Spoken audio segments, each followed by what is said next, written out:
अस्सलाम वालेकुम दोस्तों कीअं आहियो? ख़ुशि आहियो? मां उमेद थो कयां ख़ुशि ऐं ख़ैरियत सां हूंदा। दोस्तों अॼु हिकु दफ़ो ॿीहर उस्ताद जलालचाणी जी हिकिड़ी यादगार नायाब प्राइवेट महफ़िल तव्हांजे लाइ तरतीब ॾिनी आहे। वॉल्यूम नंबर 104 प्राइवेट महफ़िल।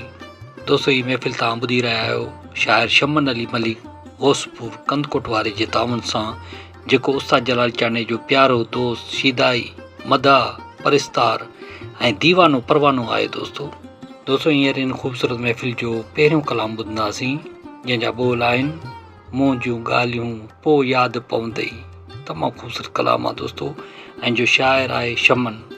शाइरी बि ख़ूबसूरत आहे ऐं उस्ताद जलालचाणी जी गायकी पंहिंजो मट पाण आहे। उमेद त तव्हांखे पसंदि ईंदी। दोस्तों इन कलाम जे लाइ असांखे फरमाइश कई आहे हाजी कबूल ख़ान जतोई, ज़िला रहीम यार ख़ान पंजाब खां, असांजे पीरी प्यारे दोस्त मेहरदीन ख़ान कोटवाल राजस्थान इंडिया खां। वीडियो खे लाइक कयो, कमेंट्स कयो, दोस्तनि खे शेयर कयो ऐं ॾिसंदा रहो पंहिंजो चैनल कामरान जानी सिंधी यूट्यूब ते ऐं पेज फेसबुक ते। हस के दिलरी ओ खसी के दोले तो सबे परवाह थी गयो हट आगे पे चिचला दे झालून दुने दे पयो गुलाम फरीद दी हो बे कस दिलरी केदा जुल्म करे दे पे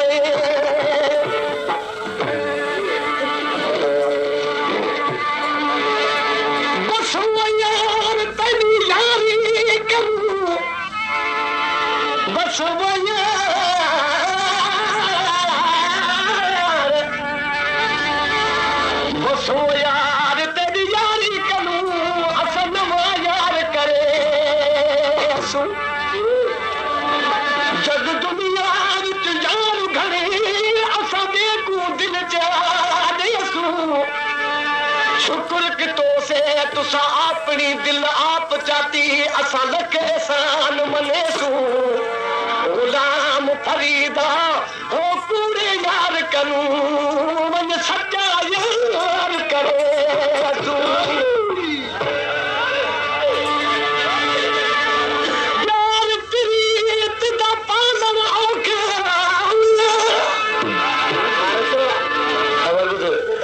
यार एरी शया जी दर्श नहीं हुंदी मना फिंदो लगेस तो भजी पई फरीदन जे तो प्यार प्रीत दा पालन औखा जिवे शीशा हिम्मत कलदा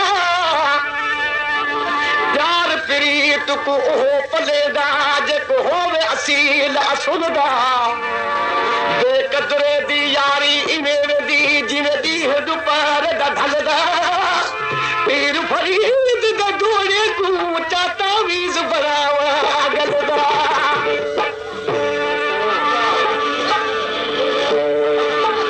मदा थी उन्हा लोग दावो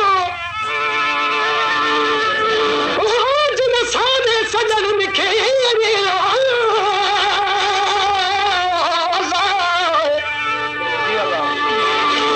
मदा थी उन्हा लोग दावो जिन सारे हो सजन लिखे मुहते करके मिठी वो गाली हो अल्लाह मन दे गलत सनेरे तू माही आबाद रही दस मेरे जोर न करे यार गरीब अल्लाह रासी देवो हिम सुन लिखी देवे खबर बुझ ये फरीदन का सब दुख जा शहर आया सटका जो शहर ते तो केर के छडे विदो आपो खबर पो सके केड़ी खबर बराबर छा सोचे ओ मुजू गालू पो याद पवे मुजू गालू पो याद पवे ओ जदो कंदे लो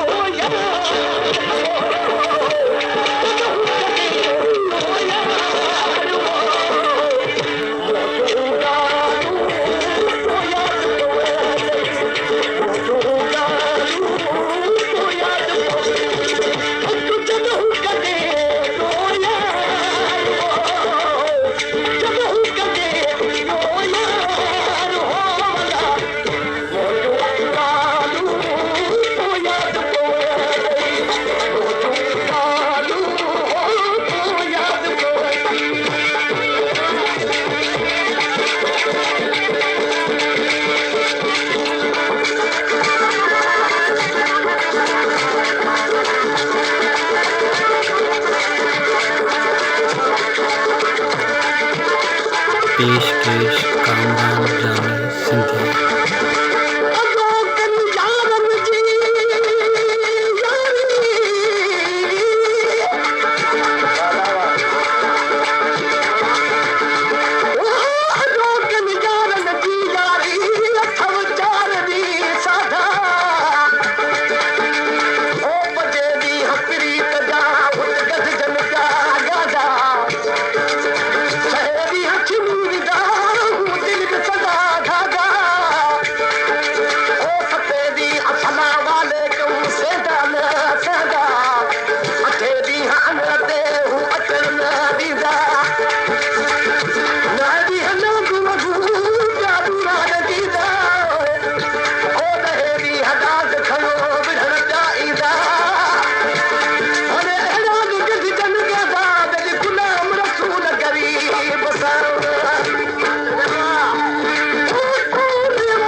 पेशकेश कामरान जानी सिंधिया।